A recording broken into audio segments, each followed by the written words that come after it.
Observing how we grasp and handle objects is highly correlated with geometric shapes and interactions. We propose the use of hand postures and actions as an indirect source of input for object activity identification.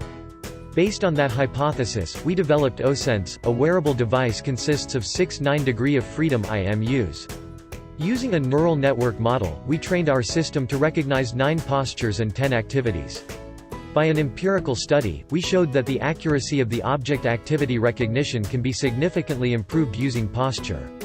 We further developed few application concepts to show the potential of oSense.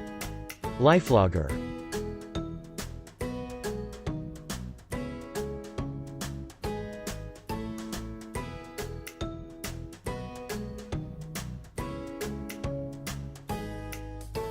Just-in-time applications. There's a high probability of raining today. Remember to take an umbrella. You have to buy bread and butter on the way home. Scaffolder. Now mix chopped onion with egg.